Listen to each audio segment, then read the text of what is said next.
Ladies and gentlemen, what you're looking at is a real thing. What you're looking at is the newest shirt on Barber Shop Window, man. They do it for Roman. And as you can see there, the theme of this is, of course, WrestleMania 34.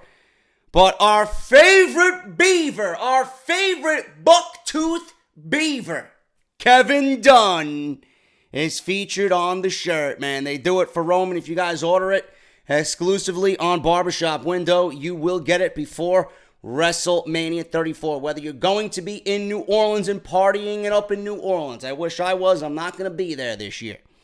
Or if you're going to a WrestleMania-themed party, if you're throwing a party at home, and you guys want to watch WrestleMania with this beautiful t-shirt, you guys can get it right now. You can order it this week. It'll arrive, I promise you, before WrestleMania 34, man. They do it for Roman.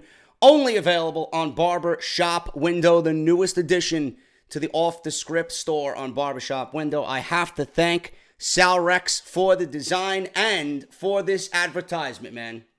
He's been all over the place. He's been hooking me up and helping me out greatly. He is a talented motherfucker, man.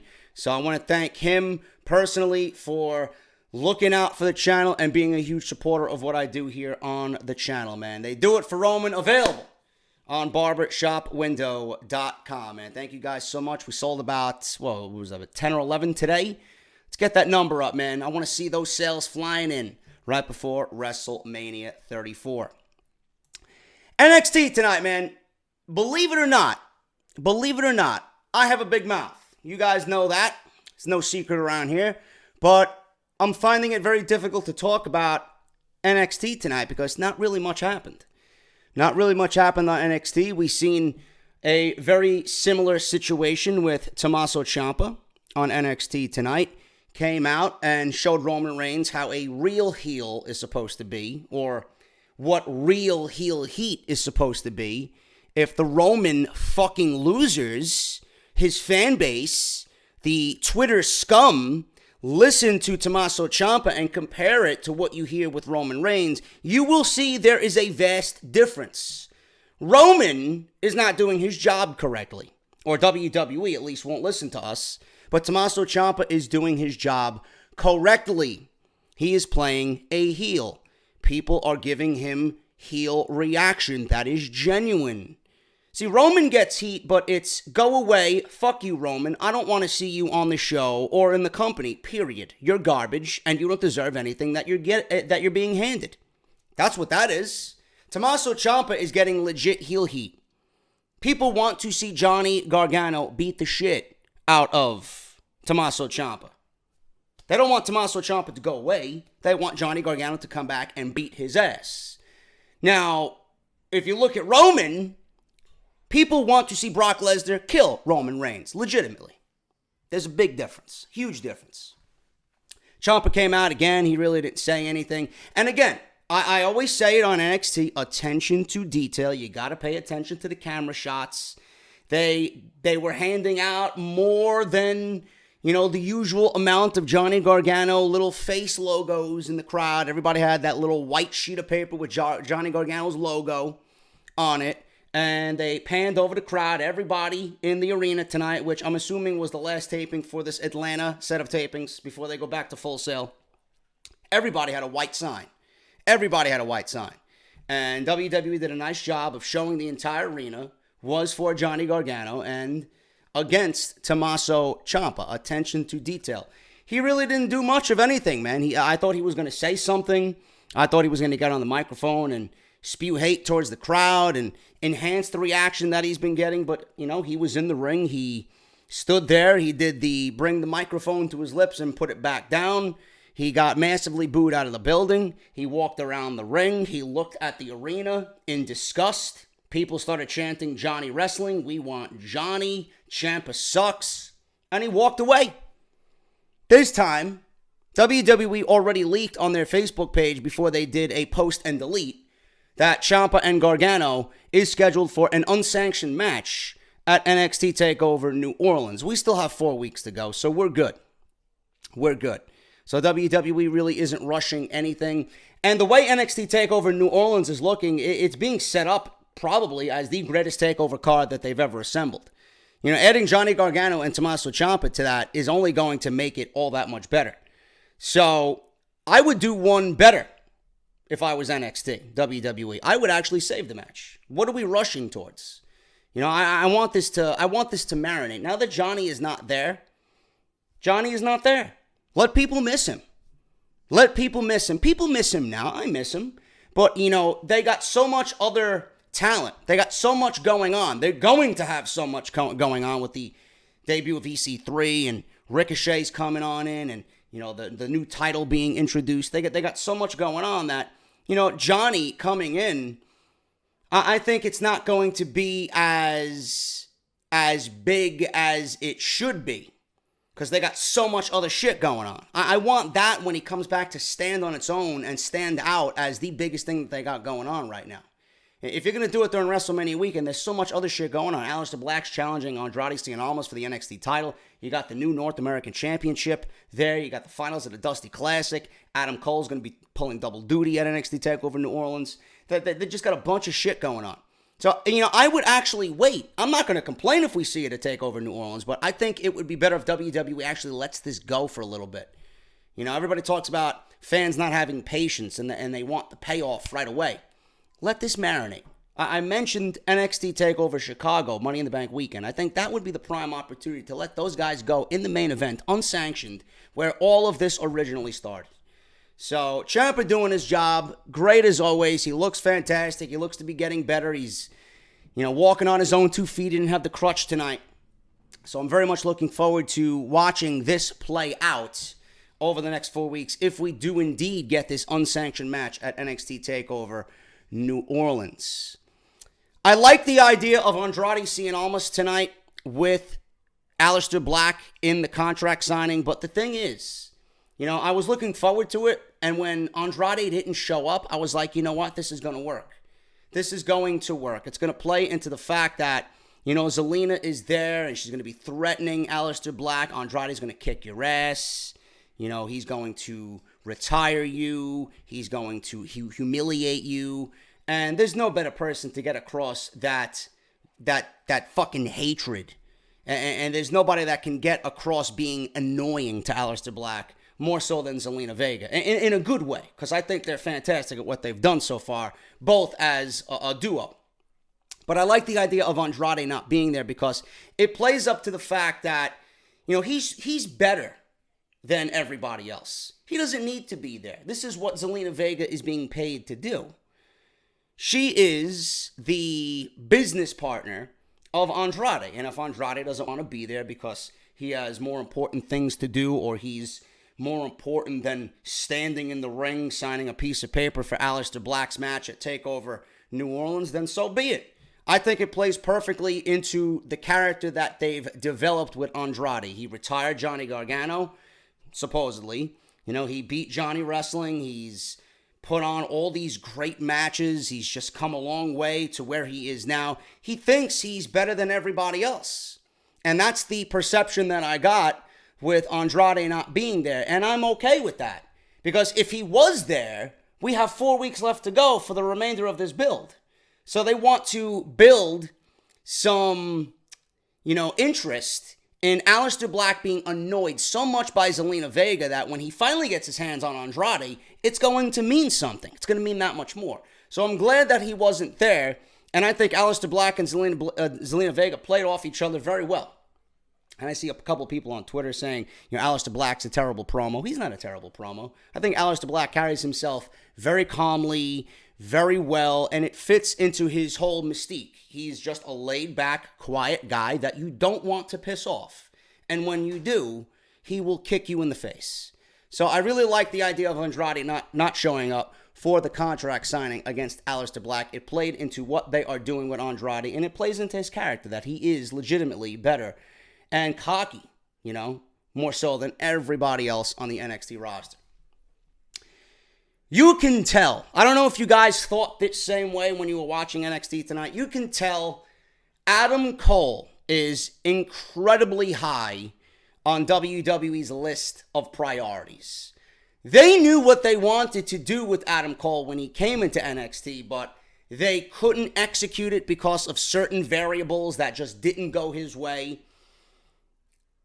I am under the assumption that Adam Cole was next in line for the NXT Championship. It was supposed to be Adam Cole and Drew McIntyre. For whatever reason, that did not happen.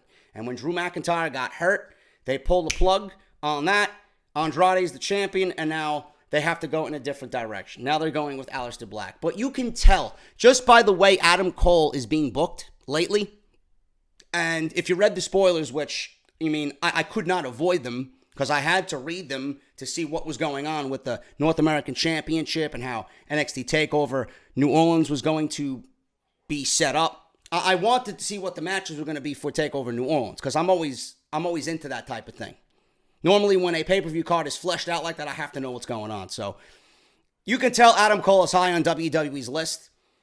He is around every championship in NXT except the one that he was supposed to be around. So you know they're setting him up for big things. Tonight, he went for the United Kingdom Championship and wrestled Pete Dunne in a great main event.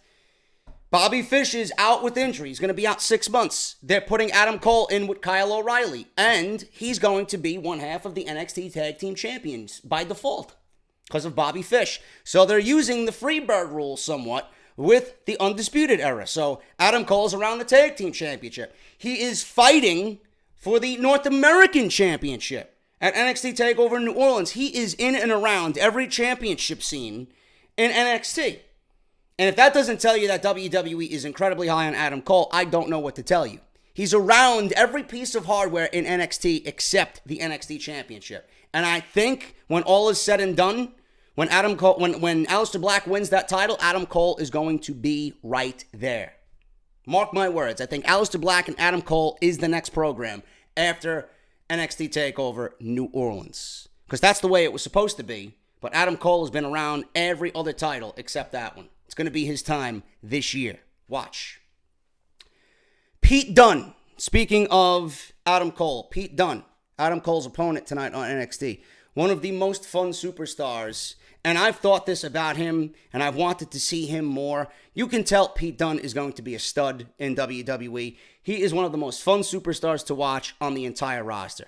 And the reason why he's so fun is because he is true to his character. He is true to his character, and he brings a sense of legitimacy in the ring that not many people in WWE bring to the table. Now, part of that is because of where Pete Dunne came from, that British strong style. He knows that style. He tries to incorporate that, or at least has some sense of freedom in the WWE when it comes to that. But Pete Dunne at, 22, 23 years old? This guy's going to be a major player in WWE, but his character is what stands out to me. And the one thing, again, attention to detail. Pete Dunne was being beat down by Undisputed tonight, and Roderick Strong saved him from a beatdown from 3 men.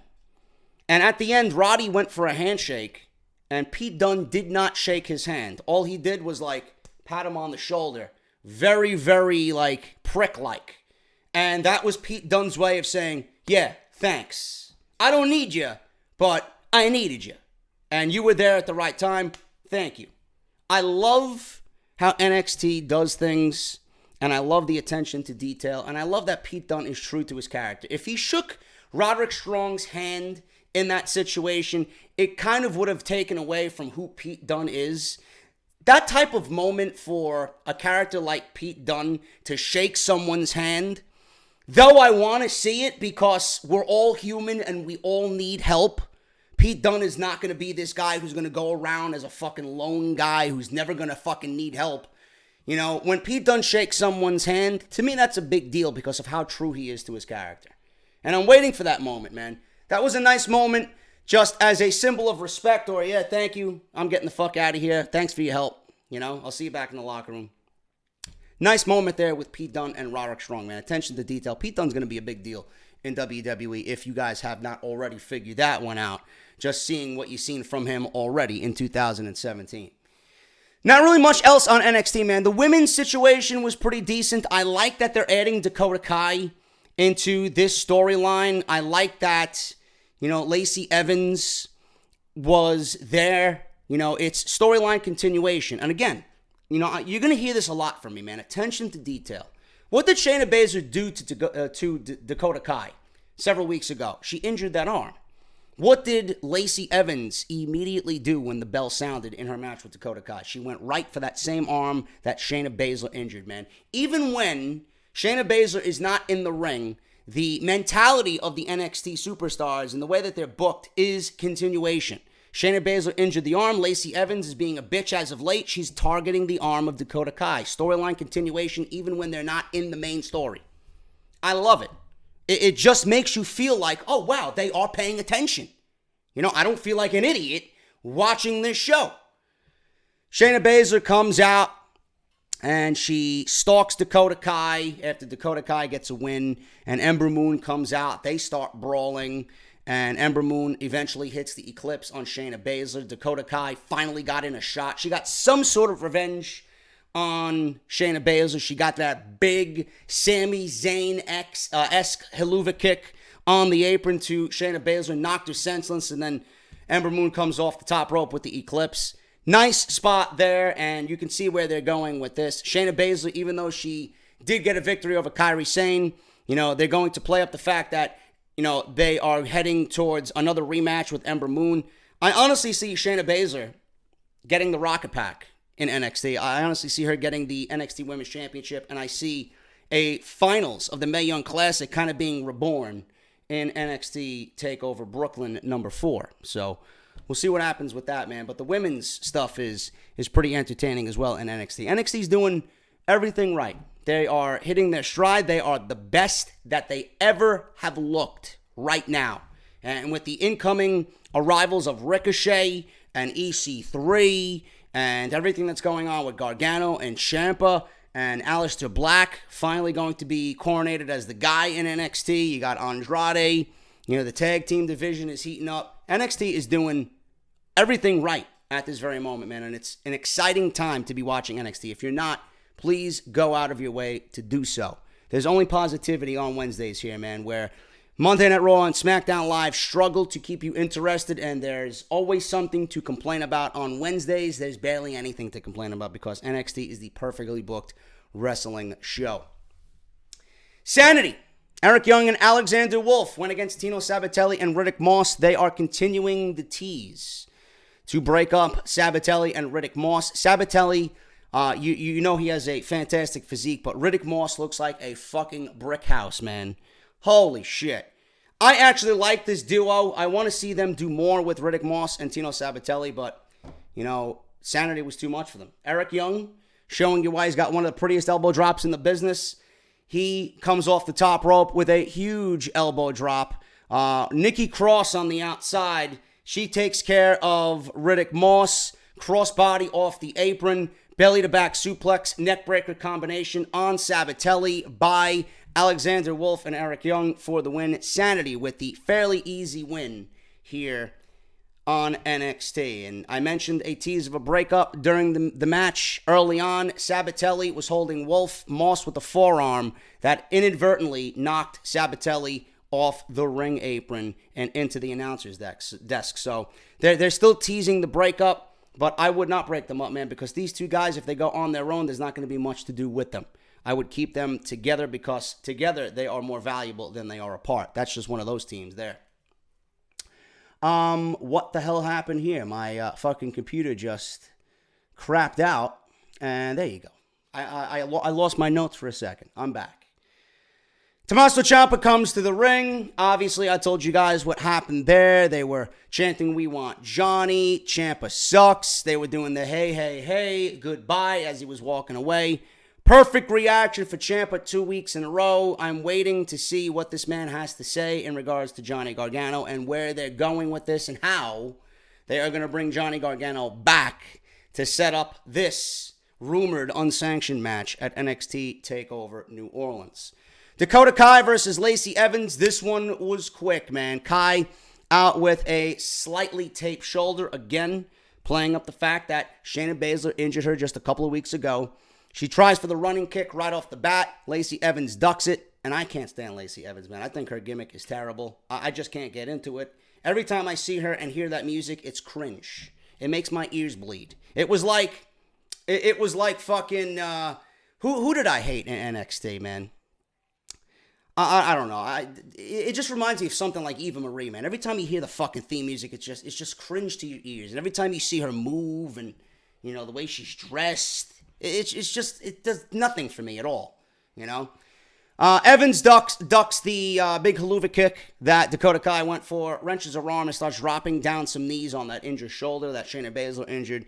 Evans with a submission. Kai was able to reverse it. Roll up, quick. 1, 2, 3. Dakota Kai beats Lacey Evans in a very, very quick match. Post-match, Shayna Baszler heads to the ring, goes right after Kai.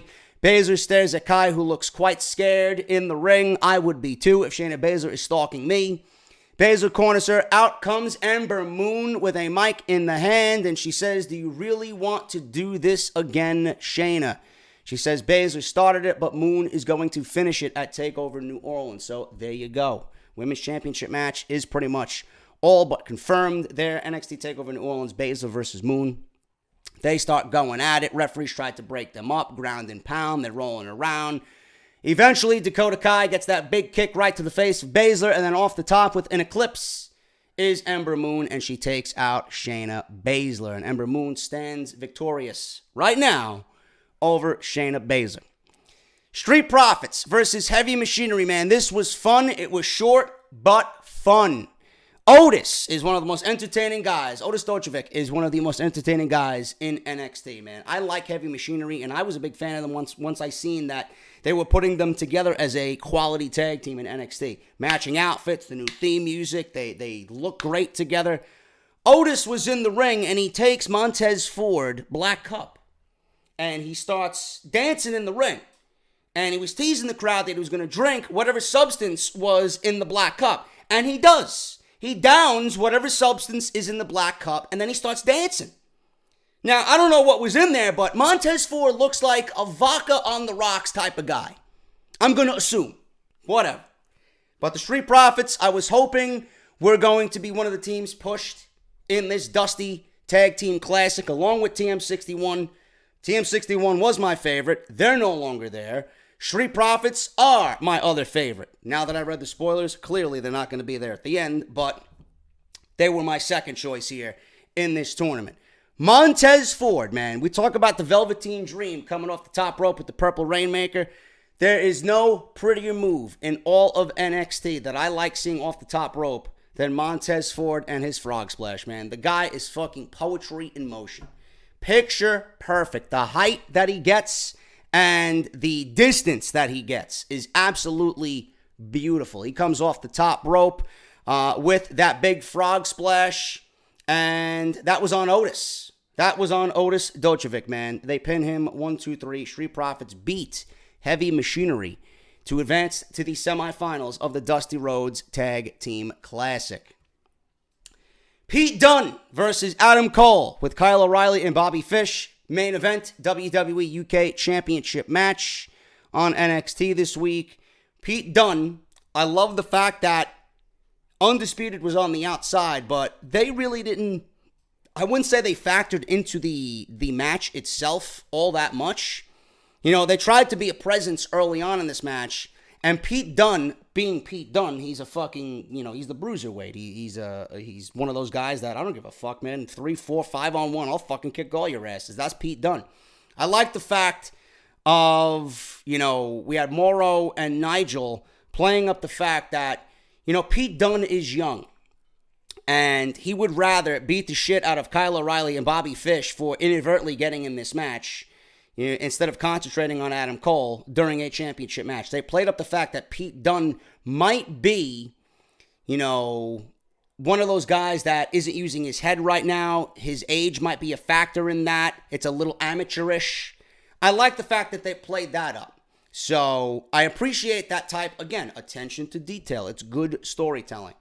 But Pete Dunne and Adam Cole, man, they beat the shit out of each other. Stiff shots all over the place. At one point, Pete Dunne nailed Adam Cole so badly with an elbow that Adam Cole flew back and hit the fucking turnbuckle, man.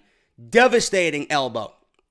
There was a beautiful spot where Pete Dunne was running up to the turnbuckle. He did a somersault off the turnbuckle, and then when he came down face first, Adam Cole got that swift kick as Pete Dunne came down right to the face, man. Another great spot. And in the end, we seen the finishing move that is quickly becoming one of my favorite finishing moves in all of NXT, man. Adam Cole's finishing move. I don't know what they call it, but it was that suplex into the neck breaker. It's not even a Ushigoroshi, man. It's a fucking vertical suplex where he just drops the opponent's head right on his knee, man. I don't know what the fuck they call it, but it's absolutely devastating. At that point, Dunne kicked out. I don't know how. I don't know how Dunne kicked out at that.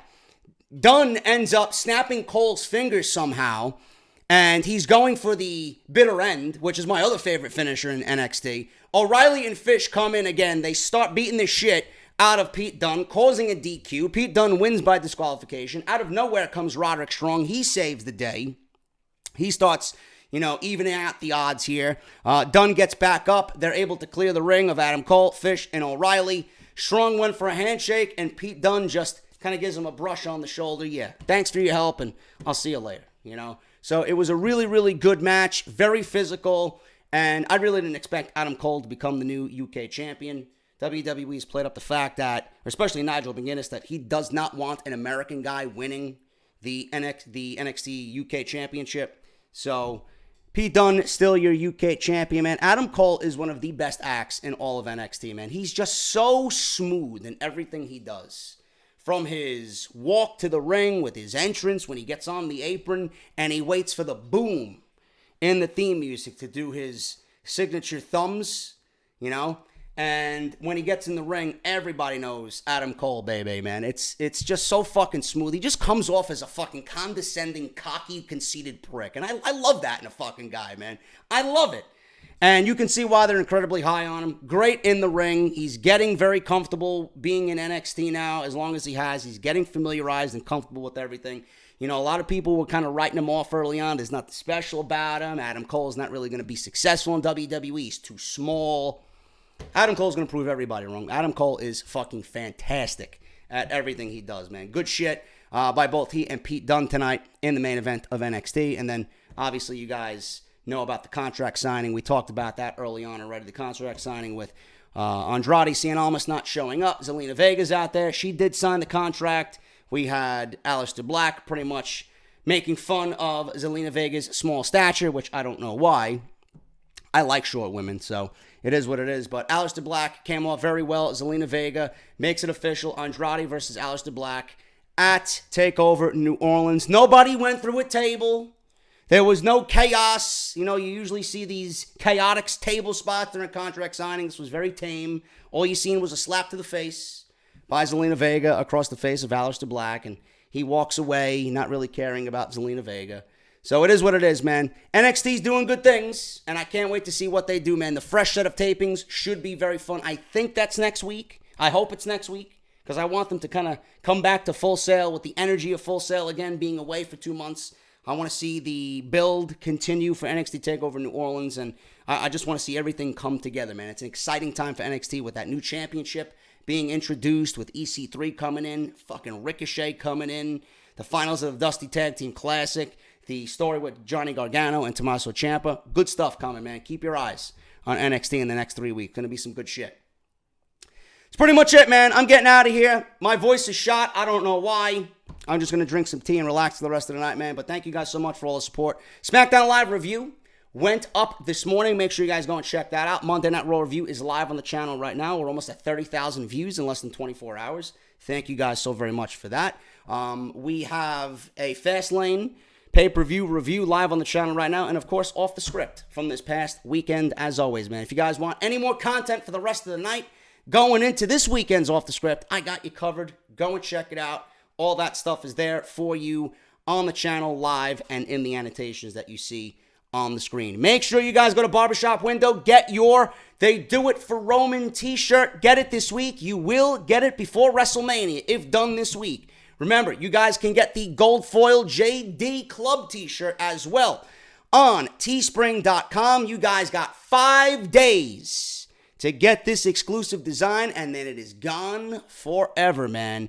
Teespring.com slash, I think that's the link that I'm going to put in the description down below, or the comment section down below. The gold foil t-shirt, it's teespring.com, I think JD Club t-shirt, gold foil, or whatever it is, man. It'll be down in the comment section pinned. Get that today as well. You got 5 days to do that. We sold 60. Let's try and get to 100 as best we can. Follow me on Twitter at JD from NY206. Hit that subscribe button down below, and I will see you guys tomorrow, possibly with something.